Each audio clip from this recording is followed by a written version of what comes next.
Live from the Washington, D.C. area, all empowered citizens need to know about intelligent use of resources, smart governance, inclusive communities, smart industry, and healthy, thriving urbanization.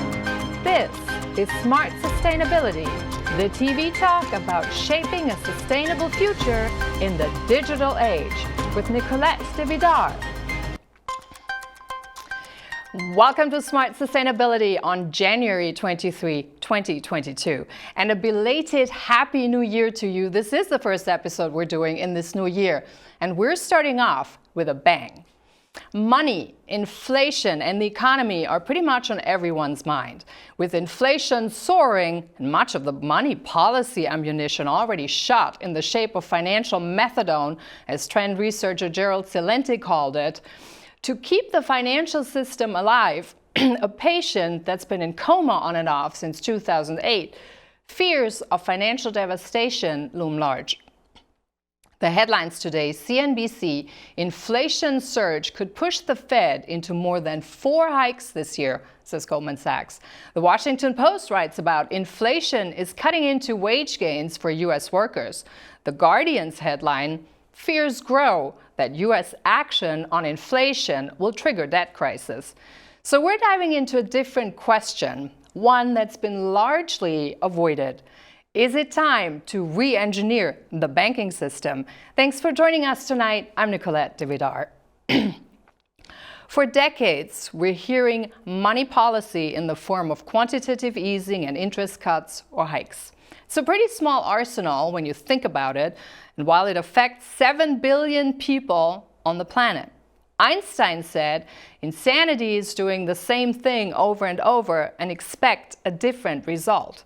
Something that clearly applies to the banking system and our monetary policies. How can anyone think that using the same policy arsenal and monetary approach that hasn't worked in the last 12 years could possibly work now? The Fed and the fiat money system have put themselves in a corner where it's hard to get out. As with any system that has become limited and dogmatic and does not correspond with the nature of the universe, which, by the way, doesn't have a debt concept, the current financial system is past its tipping point. So the time has come to talk about the untouchable, shifting our banking system. There are many ideas out, and it's enormously complex. But the more we talk about this and approach this topic from different angles, the closer we might actually get to a potential solution. I spoke with engineer and Forbes author, tech billionaire Jarl Jensen about his idea of what a more purpose-driven banking system could look like and affect, and how it might impact the whole world and what it would take. Based on his book, The Big Solution, Deactivating the Ticking Time Bomb of Today's Economy, where he makes the case as to why he thinks why we need a different banking system and what it might take to shift. Let's have a listen. Well, great to have you on. What's the main message of your book? Main message is we're doing it all wrong. There's a much better way to run our economy, to create a sustainable future, and a more equitable future for everyone. And everybody can win, rich, poor, and everybody in between. There's a better way of doing things. So when you say we're doing it all wrong, what is all? Well, basically how our economic system works, how money flows into our economy, the jobs we create, what we do for a living, and how much our houses cost. It's just about everything. We're doing it all wrong, and we're getting all the wrong results, all the ones we don't want. So what would right look like for you? Right would look like knowing that we have a sustainable future, knowing what's going to happen next in our economy, not flying blind like it seems like we're doing now. That's what it would look like. It would also look like a world without poverty. It would look like a world without war. These all seem like unreachable goals, but there are economic reasons why America keeps getting into wars and why 250,000 Americans die of poverty every year. So I want to talk a little bit more about this, but before we go into this, what prompted you to write the book? Why did you write it? My kids, I mean, what exactly does everybody think people are going to be doing for a living in 10, 20 years when all this technology is going to be so advanced that it's going to make us all look stupid? What exactly we're going to be doing for a living? And there really hasn't been a good explanation for me, from anyone. In order to have a sustainable future, in order to have a future that our kids and everyone can look forward to, we got to start doing things differently. Yeah, I think most people, actually you at home also, you would agree with that. I think most of us know that some things obviously aren't working and we have to redo that. The question is always in terms of how do we shift it and what would that actually look like? Is it really fair to say that we can, to some extent, have certainty about the future? Isn't it a human thing to live with some of the uncertainty, which also is a characteristic of change and transformation in our time? Jarl, what do you think? Well, we look both ways before we cross the street, right? We reduce the risks when we can. There are always risks that you cannot predict, but you use engineering and intelligence to reduce the risks that you have so that you can have a more predictable future. So tell us a little bit more about your person. Who is Jarl Jensen? Well, I guess for the most part, I love working with ideas from a very young age. My father, who was also an inventor, introduced me to something called the invention game. So I started, and this game was basically just looking at different objects and trying to figure out what other uses they could have for, and whoever could come up with the most useful ideas would win the game. And so from a very early age, I've always been fascinated and just loved thinking about and dreaming about ideas. So for the most part, that's what I am. I'm an idea guy. I love talking, working with, and building ideas. So a solutions person. Oh, yeah. Are you an engineer by trade? What's that? Are you an engineer by trade? I am an engineer by education, being an engineer means that you understand how the world works, how to make products better, how to optimize things using engineering techniques, there's a definite big lesson behind that. Everything in the universe is engineerable, is optimizable. Every product, every outcome can be engineered. But there's one thing in the universe that isn't engineerable, that isn't scientific, and that's our economy. And that is the last thing you don't want to be able to engineer, predict, because if you can't predict where we're going, you might just be heading right off a cliff or straight into a wall at 90 miles an hour, and that's kind of what's happening right now. Yeah. We need to start putting a steering wheel on our economy, or we're not going to make it. I would agree with you in some respects on that, but let me challenge you here on something, because it says everything can be engineered and optimized. I have a little quibble with that, or I'm going to challenge this or test this a little bit, because to me, isn't that part of the reason of why we got in many of the issues and problems in the first place? Because humans have a natural tendency of wanting to control the universe, nature, the climate, and all these things. And I'm a horseback rider. I know that the more you hold on the reins, the worse it actually is. So you have to give up control and sort of trust a little bit also in the universal governance and in the process. So is it really fair to say that we need to optimize the universe? I think the universe is perfect. I think it's the control issue that gets in the way. No, I didn't say the universe wasn't perfect, because indeed it is perfect, right? The universe is always right. That's what science is all about, is you do a test, and if something goes wrong in the test, it's the test that's wrong, not the universe. The universe is always right. No, what I'm talking about is optimizing the economy for people, right?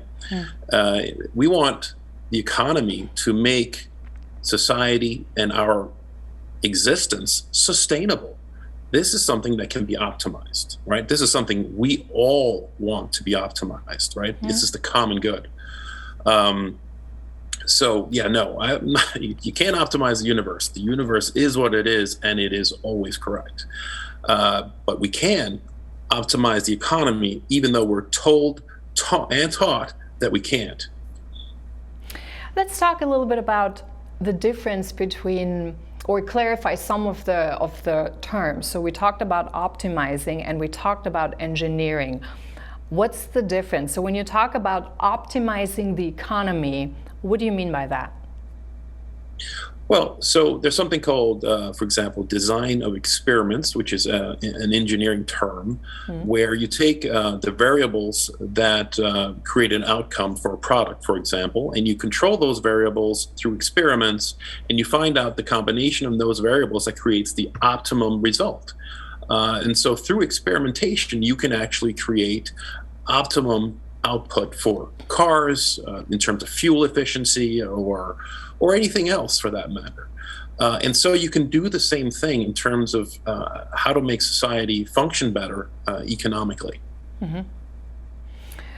Function better for whom? The common good, right? If there's somebody who does not want society to be sustainable, well, you're not part of the team, right? I think we all want our kids to do well, and we all want our grandkids and so on for many, many, many generations to come to stay, to be part of an enticing, wonderful future. And that is only possible if we actually control where we're going, right? We cannot have an economic system with blindfolds on, right? We have to know what's going to happen next, that our environment, that the systems with which we function in will allow humanity to perpetuate itself. Right now, that's not happening at all on any level, and it's just remarkable that more isn't being done, and so much more can be done. And the reason why, the politicians say, "Oh, we can't do anything about global warming," and "Oh, we can't do anything. Just jobs, jobs, jobs. We can't get anything done," is because the economy, our politicians, and what we're allowed to do is we're completely handcuffed into a system that does not allow us to create the future that we need and we could have. And in fact, a so much better future we could have. And it could start relatively soon and with relative ease. Now, when you say we're handcuffed and not allowed to do what we want to do, what do you mean by that? How do you feel that we're handcuffed? There are people out there who would say, if you want to do something, you can do that. And then there are others who say, well, you're not really completely free. Explain to us what you mean by handcuffed. How are we handcuffed? Well, few people understand how our economic system works. And fundamentally, it's all about where money comes from. Money is a debt-driven creation, right? So in order to get money into our economy, a bank has to lend it to somebody who has an asset or is creditworthy to be able to get that loan. And when that person or entity spends it, that is how money gets into the economy.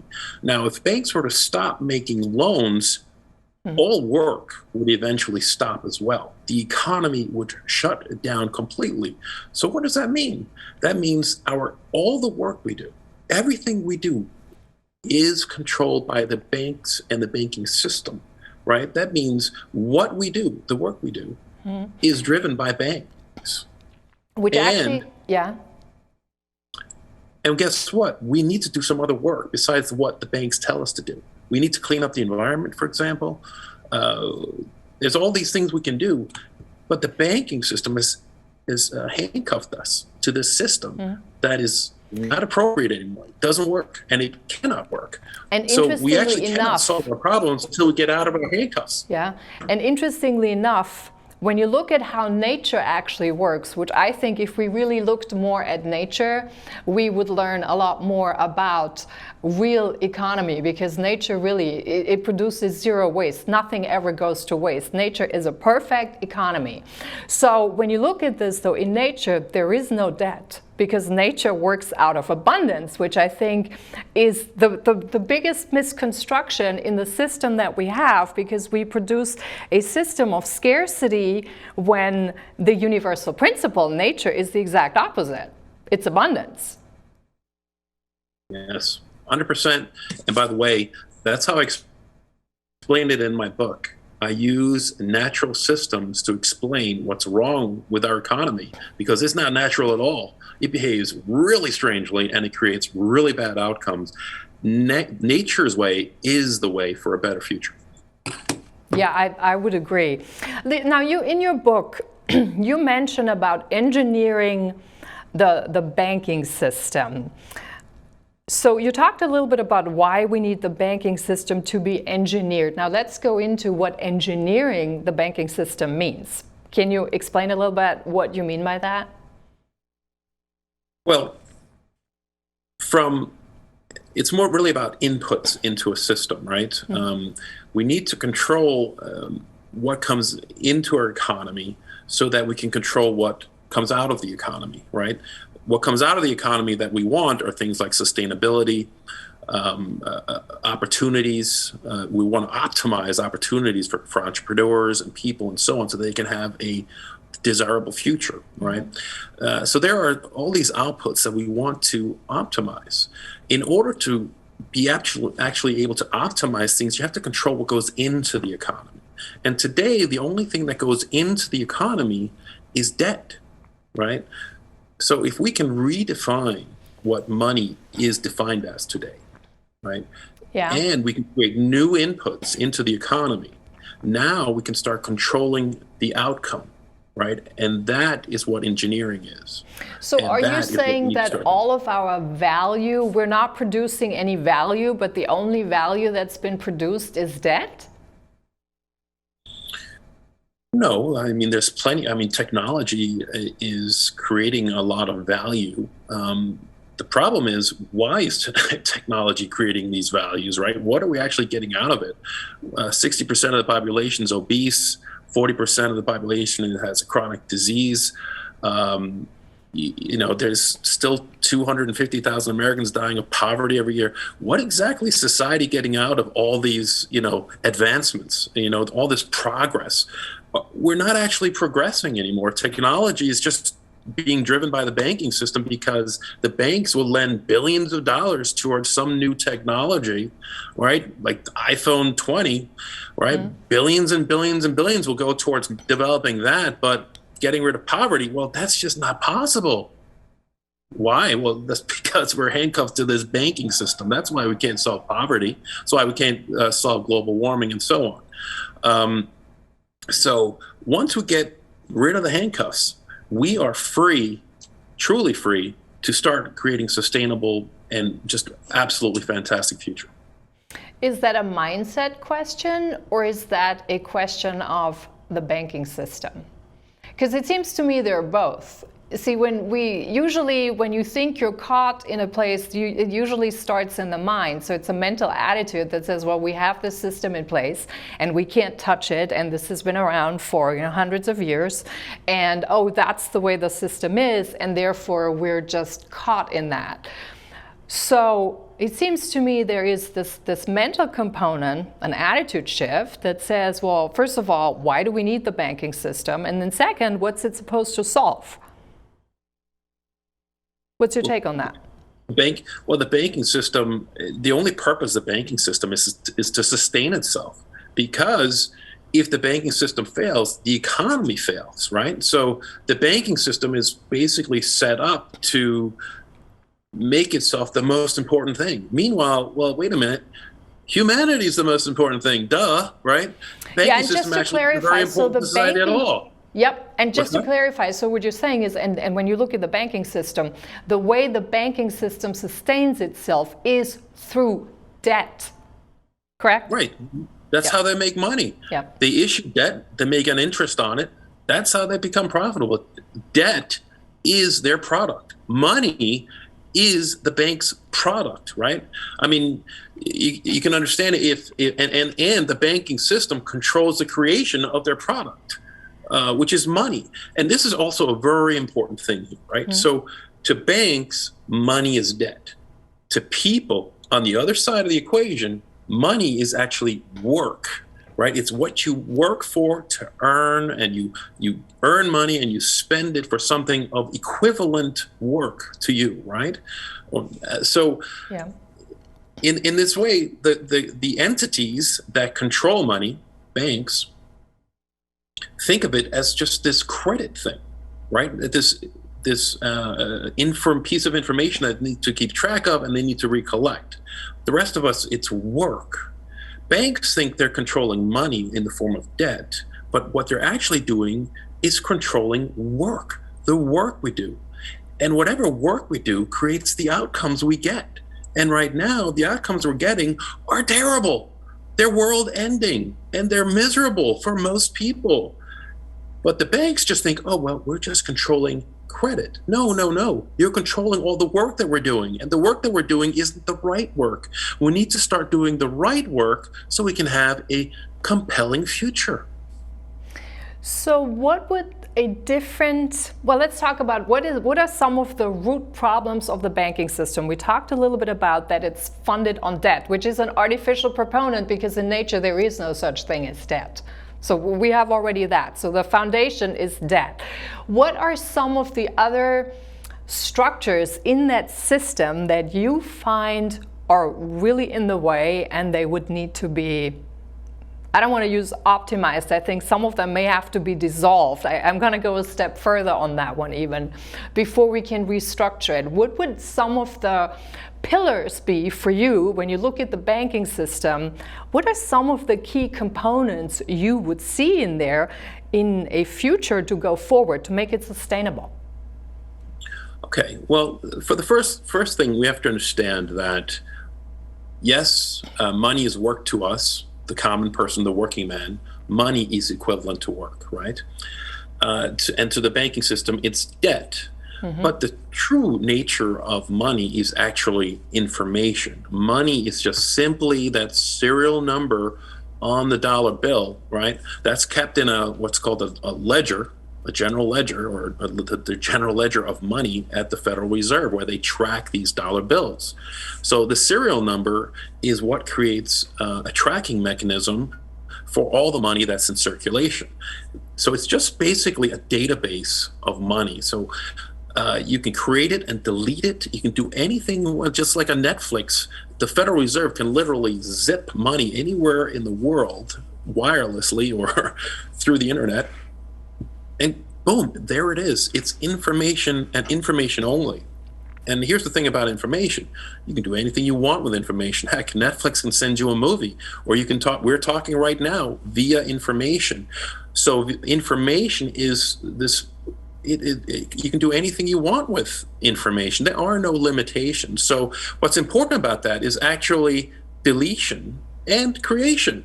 So our computers that we're using right now are actually deleting and creating information by the billions of bits of information constantly as we're going right now. So what does that mean?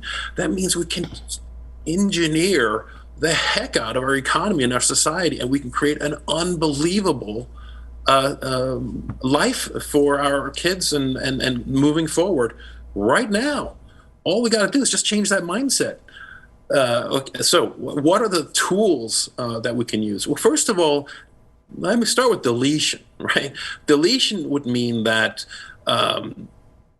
you can actually take money out of circulation if there is inflation, right? Like right now, they're talking about raising interest rates, right? Which would damage the economy tremendously. Yeah, absolutely. I think that could make it really collapse. Yeah, and why? Why? Because these are the rules the banking systems play by. It's just so outdated and nonsensical.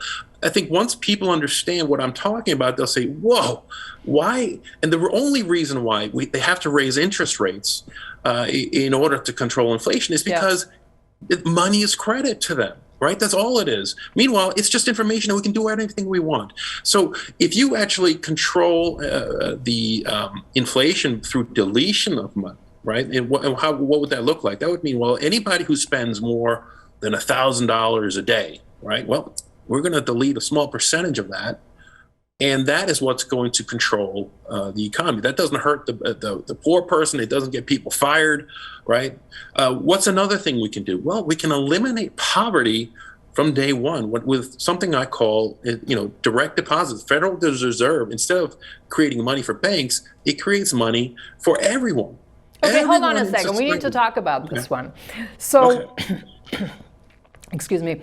When you say the Federal Reserve should deposit money into American bank accounts, so to speak, why would they do that? And isn't that like universal basic income, which is equally restricting?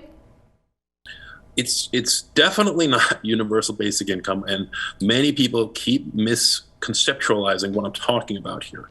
Universal basic income basically uses government money, which is debt, to give people money, and it gives it to poor people. And there's something unfair and sort of a tax thing. It's just not really what you want to do. And we'll get into this later, but you don't want the government taking care of people. It is just the most ineffective thing, and it balloons the size of the government. What you want is the economy to automatically take care of people, and that's where these direct deposits come in. What everybody has to understand is that poverty is incredibly expensive to society. Everybody pays for it. The best way to get rid of poverty is to not make it possible, to get rid of it altogether. And that's what direct deposits do. Here's the thing, when somebody has no money, they are a very big burden to society and very expensive. For example, San Francisco spends $25,000 per homeless person in San Francisco. It winds up being billions of dollars a year, right? It is, and that's just the city of San Francisco, not the state of California and all the other states are spending a ton of money on very poor people. A very small amount of money and a properly engineered economy can eliminate poverty altogether. And what happens when the money comes directly from the Federal Reserve? The entire economy now has to adjust to the fact that, hey, we don't have poor people anymore. Hey, we're not going to build billion-dollar shelters for homeless people. People can take care of themselves. Once the government gets involved, this is when it gets expensive, because the government just can't do anything efficiently. That is just a fact. And to all those, liberals and progressives out there, I'm sorry, government is not the solution. A properly engineered economy that works for everyone is, because it is super efficient. And so what happens is you see, well, wait a minute, 60% of the population today is working 40 plus hours a week just to put food on the table, doing nonsensical things that, like 70% of the jobs in America are service jobs. You're not inventing rockets to Mars or anything else when you're spending all your life, your entire life, just making ends meet. That's not how we get to a much better world. Okay, right? We need to break this down a little bit, Jarl. So I understand the part that nobody wants the poverty. We understand that the economic system creates to some degree the poverty. I also think that there's another component, and I think that we do create, and I know a lot of people probably dislike this idea, but there's a lot to be said that how we resonate. So we create the life that we live. So there's a lot of self-responsibility in that as well, which means a mental attitude. But so we talked a little bit about the poverty, but I want to get you back to how depositing money into bank accounts by the Federal Reserve would solve anything, and what would that look like? Would we all get the same amount? And then how would we create value going forward so you can actually do the things you want to do, contribute to society, live out your purpose, create new value for other people? Yeah, absolutely. I mean,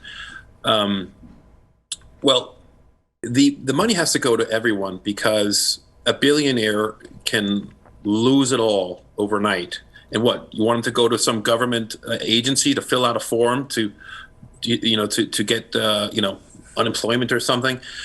These are all very inefficient things. There's very few rich people out there, believe it or not. So the fact that they're getting an extra couple of bucks in their bank account every day makes no difference economically, right? But it makes a huge difference systematically, in the sense that governments no longer need to build safety nets and spend, 3/4 of the U.S. government spending is on safety nets, and they're super inefficient, and the outcomes are terrible anyway. This basically means that the people who can take care of themselves with a little bit of money, go ahead, take care of yourself. Now, right, what we also need to do is, after we get rid of poverty, we need to optimize for opportunity for people. We don't want to optimize an economy for robots, which is what we do today, right? Automation, artificial intelligence, we've got billions of dollars for you guys, right? That's where the banks want to put money because they get that return on investment, right?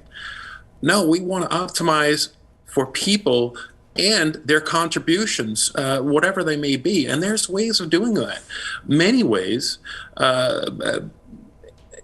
And how you want to do that depends on, for example, you might want to set up, one of the fundamental things, and these are all explained in my book. I have 8 tools that explains the economic system and how to engineer it, right? But it's something called marketplaces, or what I call blue sky markets, which are essentially exchanges, right? So all of these problems we have, for example, let's talk about plastic in the oceans, right? Today, if you want to get plastics out of the oceans, you got to start, get money from rich people, donations, and so on, so you can build a ship and go out there and start cleaning up the oceans. It's really a charitable effort because it's really hard to make money doing it, right? Now, what if you build an exchange where the money that bought the plastics that's collected and the pollution collected out of the oceans is actually paid for by money from the Federal Reserve, right? Now, but I'm still not getting this idea of money by the Federal Reserve. Where would the money come from, Jarl?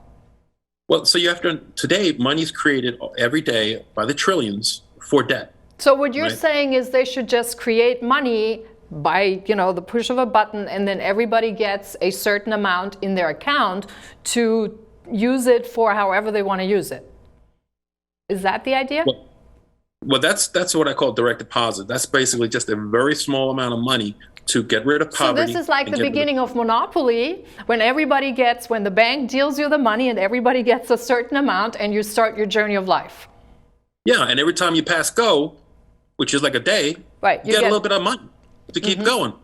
So we don't do that in actual society, of course, right? If you run out of money and you can't get a job, well, then you got to go get welfare or something, right? So we want a system kind of like monopolies, which is, I'm not sure there's that many connections to monopoly, but the point is that people who have no money are very, very expensive to society, because guess what? They're either going to steal to eat, or they're going to mug you to eat. At some point you reach a level of desperation where you got to eat, right? And so this is what you don't want in society. You don't want people with no money. And so just a little bit of money, not a lot, I'm talking about very little bit of money, but just enough so that you can eat and you can afford some kind of housing. And we can talk about how you can create affordable housing, because today housing isn't built for the poor, it's built for the rich. And so the poor wind up being homeless because the system isn't built for them. And so you have homeless people in them, and then you build billion-dollar shelters, and you spend all this money taking care of. There's 60,000, probably a lot more actually right now, but 60,000 homeless people in New York City shelters. That was a couple of years ago. I'm sure this coronavirus has made things a lot worse. But there's just so many people homeless who are totally capable of taking care of themselves. They just had a little bit of money. And so getting that government out of there. So the exchanges and the markets, these blue sky markets, as I call them, solves all these other problems, from getting the CO2 out of our atmosphere, the plastic out of the oceans. All these other problems are actually very solvable if we're allowed to do the work, right? That makes it profitable to clean up these environmental disasters that are going on. So in other words, all of a sudden, the economy becomes engineerable. Okay, so here are the concerns that are probably being raised by some of your astute audience is, well, how do you control inflation if you're giving money to the poor and everybody is getting money and there's these exchanges where money's just being created. Price caps on it. So, the more money you have out there, the higher the prices rise. So there's got to be some sort of a mechanism to keep that in check. And that's where deletion comes in, right? So you control inflation by deletion. You actually just, boom, you spend more than $1,000, and then boom, you 5% of what you spend, boom, it's deleted. Now this is all engineerable, which means that it's a variable that you can adjust so that there is no inflammation. Now there's another very important thing that people don't understand about how the banking system works, and that is your bank account. When you earn your check and you have your money in your savings or your checking account, that money doesn't sit there. The bank takes it and they reuse it, right? So the amount of money in, what's that? Tenfold. 100-fold. I mean, for every dollar that's in circulation right now, which is about $1 trillion, there's 88 trillion, I think we're probably at $90 trillion or something like that at this point, right? So that's 90 times, but there's still more than that, because they take all these mortgages and they bundle them, and then so you've got hundreds, maybe thousands of times more debt than actual money in existence, right? So when you're putting your money into your savings account or you turn it into the bank, they're just taking it and reusing it, right? That means the money is being circulated over and over and over again. So $1 is being used 10, 20 times before it's returned to the Federal Reserve, which means, so that creates a lot of inflation, right? Because the money isn't just, the dollar you put in the bank doesn't sit there. It gets reused over and over again. So it's like it exists 10, 20, 30 but you times, yourself right? Don't get anything unless you kind of put it also in other ways where you reuse it. Right, and so therefore you have to put it into risky assets like stock markets and real estate and these kinds of things. And you can, judge where your risks are, but it's certainly, when you put your money into a savings account, it's supposed to be safe. That was the whole purpose of its creation, right? It was a big safe, big metal box. It's supposed to sit in there. No. The banks looked at it and go, well, I got all this money in my safe. Why don't I lend it out and make some money using it? And that's really what we're talking about. And again, that's all explained in my book. But so a different kind of savings account, a different kind of bank account where the money actually sits in there, right? What would that do? That would take a big bite out of any kind of inflation, because if that money isn't turning over and over and over again, right? If it just sits there, all of a sudden there's a lot less money in circulation and money becomes a lot more valuable, and that means there's a lot less inflation. Now, what else can we do? Well, something we've learned from blockchain and Bitcoin and all these electronic currencies is that if you can earn a little bit of interest by creating money for the interest, which is how these blockchains work, the value of that currency goes up, up, and up. And it's actually, there's a lot of fluctuations in cryptocurrencies today, but they're actually on average just continuing to go up at a very nice pace. So why not apply the same mechanism to our dollar, which means what? That means when you take your dollar and you put it into a savings account, you can get 4%, 5%, 6%, anything to keep it in that account and to control inflation. See, today, when you put your money into the bank account, it's for the purpose of the bank being able to make out more loans. We don't want that in an engineered world. We want a world where when you put your money into a savings account, it's kept safe. And what else? It gains interest so that one day when you retire, that savings account is a nest egg you've been wanting to build without risk. Why should your retirement, why should your 40 or 30, 40, 50 years of hard work be at risk? Why shouldn't your retirement be a sure thing? And that's exactly what these kinds of bank accounts would do. One more problem solved right there, how to retire in style.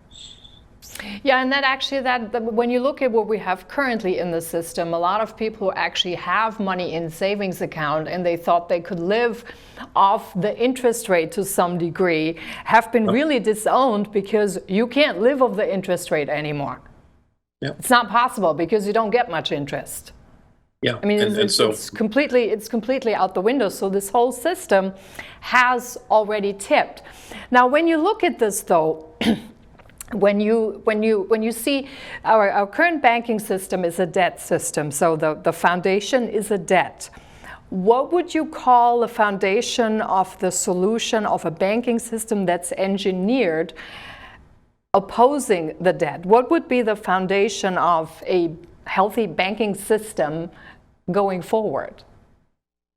Well, I mean, it shouldn't be banking should not be the foundation of society. That's how we got into trouble, right? No, the foundation of society should be engineering, right? It should be a predictable, sustainable, optimized for opportunity system.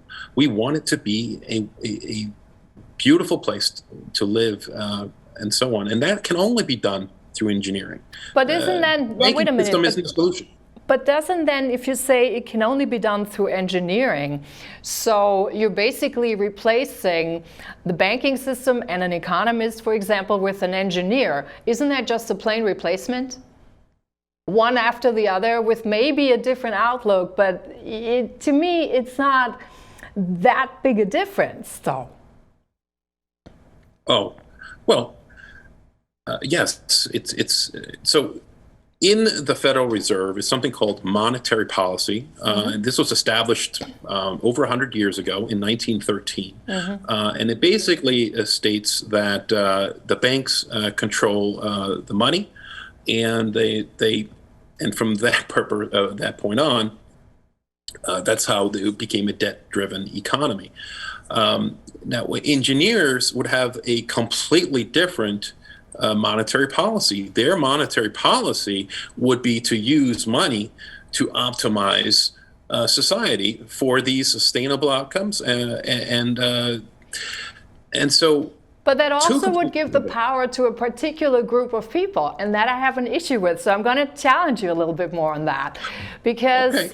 It says, so you pass it on to engineers. Quite frankly, I'm not sure, and I don't know about viewers, I'm not sure if I would be comfortable to give another group of people, like engineers, for example, the key, so to speak, to control the outcomes.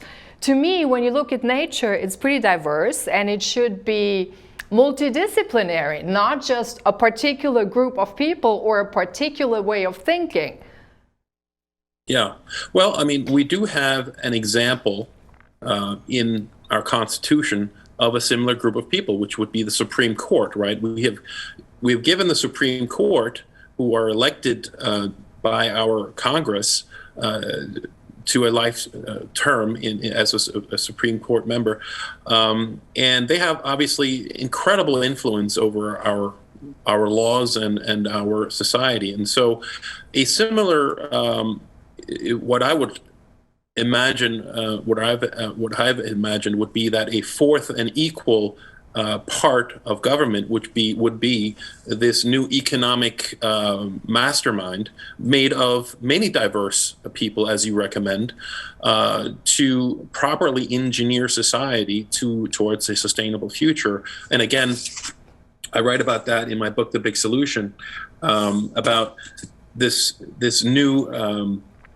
revamped Federal Reserve that's built for people and not banks. Now, when you talk about engineering society, let me probe this here a little deeper. So when we talk about society as a system, I would agree with you that we would need to engineer it. But engineering a system, there's always sort of a mechanistic idea to it. But when you look at treating society as a living organism, which is sort of centered around life, and life is constantly changing and evolving, etc., it's not a system per se, but it has universal principles in there.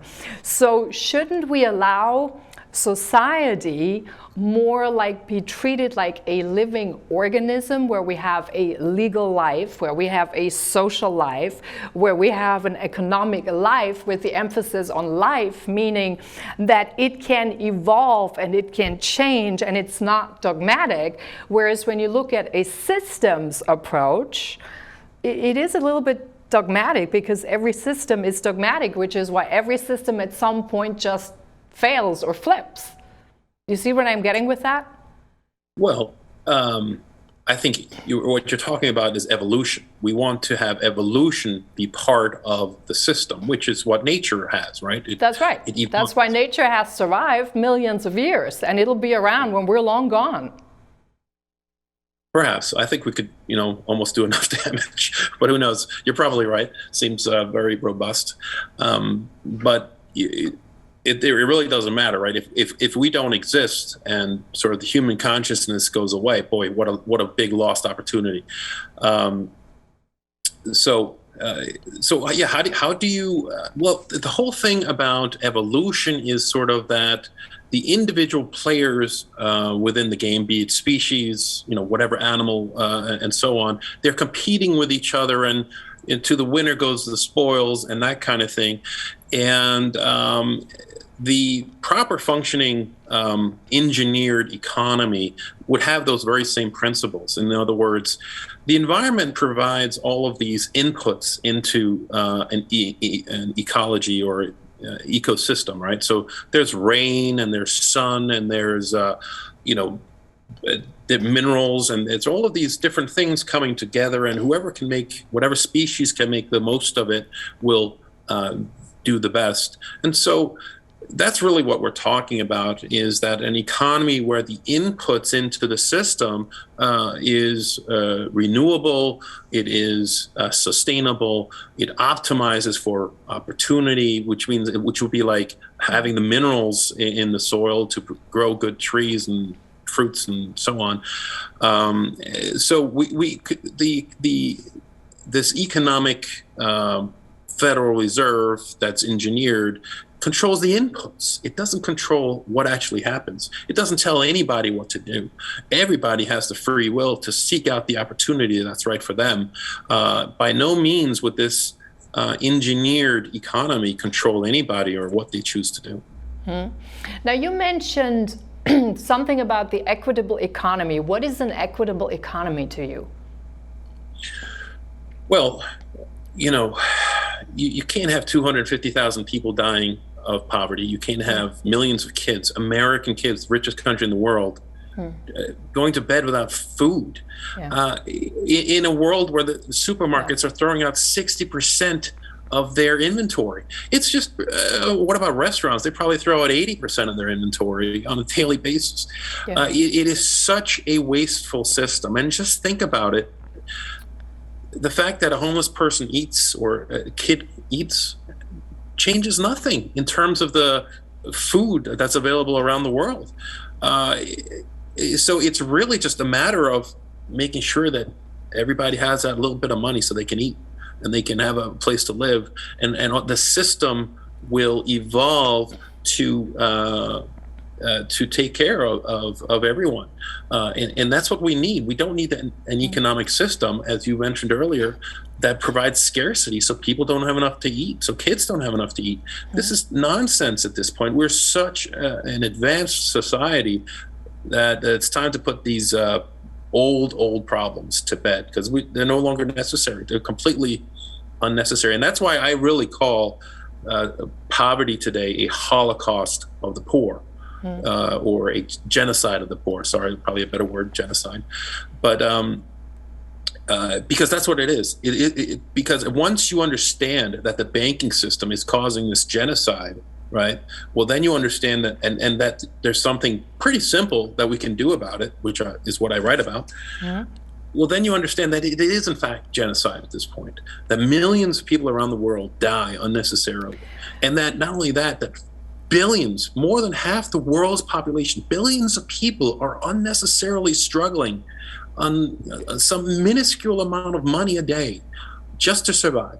But what is truly unhuman about that is that their potential to actually contribute to the world is removed because they're struggling just to survive.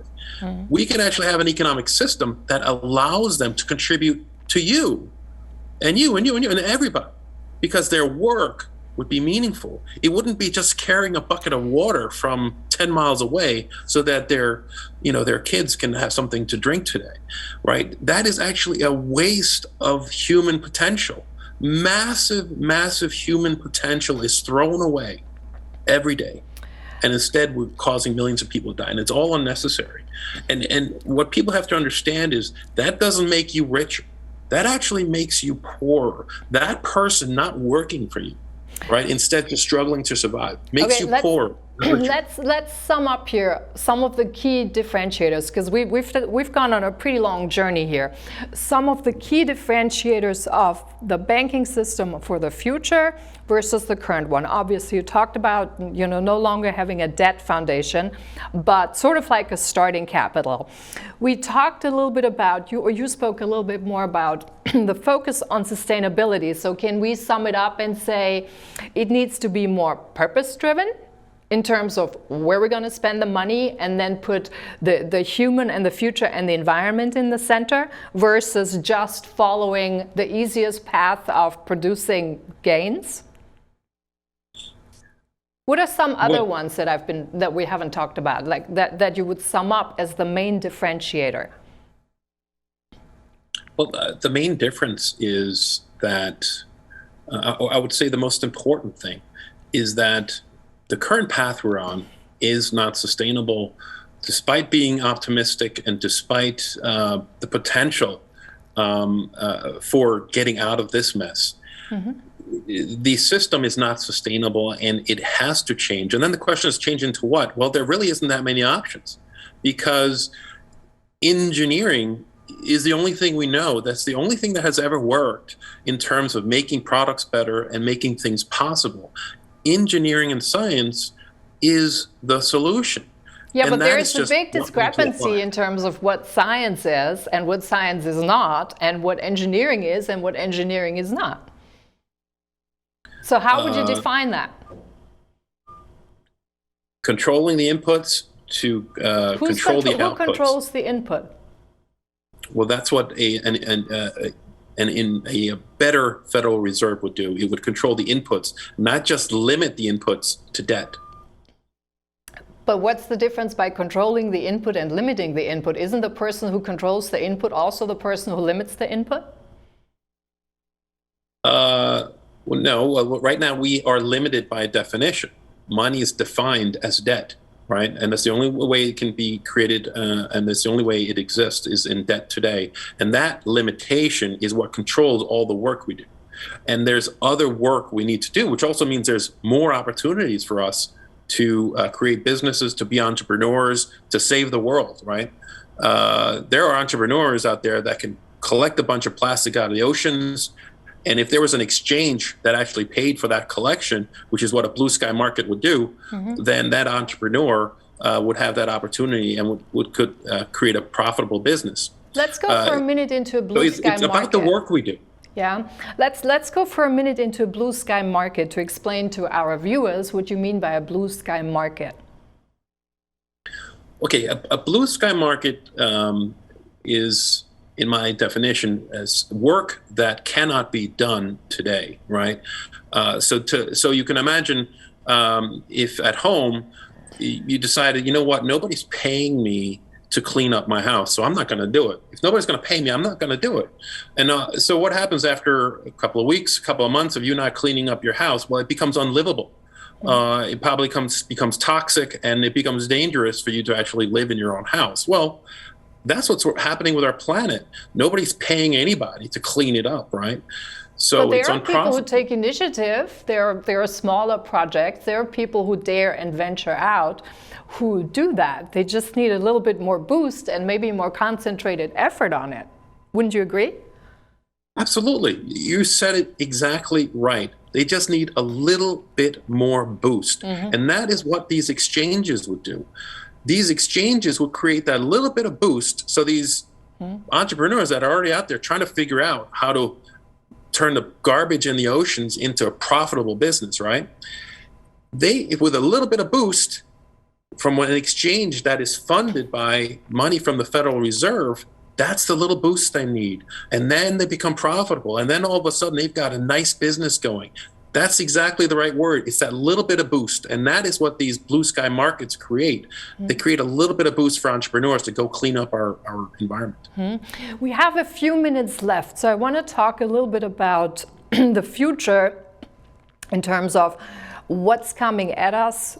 And how long would we actually, if we say we engineer a system, and I'm sure when you wrote the book, you also thought about the practicalities of it and the steps and what it would entail. Let's talk about, let's say we change the system, we get away from the current banking system, which I think without a collapse might be really hard to do. So how would we navigate and start from where we are, right in the middle of this puddle and the mess, and re-engineer or engineer, so to speak, a different banking system? And then how would that trickle through for the rest of us so we could sort of navigate this in kind of one piece? Yeah, well, that's the thing about engineering. It is intelligent, and you can do things with very little risk and create a brand new prosperous future. That is exactly what is possible. And what I'm talking about isn't actually difficult, because the Federal Reserve is actually a private corporation owned by the banking system, or the banks, founding or fund whatever Federal Reserve member banks. But because of that status, the President of the United States could actually just take some executive action and change the nature of the Federal Reserve, because the president would hopefully understand what is happening and why society is having so many problems. And so we're literally talking about changing a document at the Federal Reserve, changing the nature of why the Federal Reserve exists. And that could be quickly done through this executive action. If that were so easy, don't you think people would have done it already by now? No, I think fundamentally this, and I write about how we got to where we are today. There's a history behind this banking system and how it evolved. And it just is. And then you have an education system training all these economists that individual people are responsible for the economy, and the banking system is not responsible. And that's completely wrong. So you have people getting educated incorrectly, which sustains this system. Okay, so now let's say we get the president to write this executive action. What's the first thing you do? Well, you don't have to go in there and go crazy, right? You can take very, very, very small steps, a little bit at a time, and you can test the waters. You can actually run experiments without any risks and slowly develop and evolve a new system that's sustainable, and that gets rid of poverty slowly. Doesn't have to happen overnight. We don't have to take risks, because here's the thing about numbers. You can start with very small numbers, and then you can make them bigger, right? But so we don't have to. That also would mean you take a lot of power away from a very few people who have become very powerful over hundreds of years. And I think that's part of the issue. Well, absolutely. I mean, just look at how the Federal Reserve started, right? In 1907, J.P. Morgan, J.P. Morgan, the most powerful bank in America, bailed out the federal government. And guess what happened 6 years later? The Federal Reserve Act of 1913, driven by the man himself, J.P. Morgan, right? So basically, the economy was privatized for the banks. The banks paid off the federal government so that they could control the entire economy. And that is why we're in a whole lot of trouble today. We literally sold the economy to the banks. Yep. Not a good idea if you ask me. That's like selling the prison system to lawmakers, or allowing the privatized prison system to write laws about why you should go to jail. Well, if I owned a prison, I'd probably make crossing the street a 10-year offense, so I could, maybe be a little bit more profitable. But so in a very similar way, these banks that control the economy really don't care about the human outcomes. They care about their profitability and making money and making more loans. Literally, we're optimizing society for bank loans. We're not optimizing society for people, and no wonder that no wonder we have so many people committing suicide, mass shootings. So many people are unhappy about their future because society isn't being built for them. Nobody cares about your future in this world. The only thing that matters in this world, at the end of the day, when the S hits the fan, is that we save the banking system, bail out the banks. Don't worry about all the people who are underwater with their mortgages, right? Yeah. This is fundamentally where it's at, that the banking system must be saved, and humanity, well, don't worry about it. They'll take care of themselves. When it should be the banking system that needs to go, and we need to find a different system. Excuse me. And that's what I'm trying to say, is that... Dangerous words to say. We're out of time. So basically, I do want to sum up, though, or wrap up and give you the last word on the big solution. So you're saying we need to start with the untouchables so far, and we need to start with the banking system as the big solution, and take an engineering approach to how we build an economy, how we repurpose our purpose and focus and put the human and the environment and the climate in the middle. If you had one word to say about the big solution to our viewers, what would that be?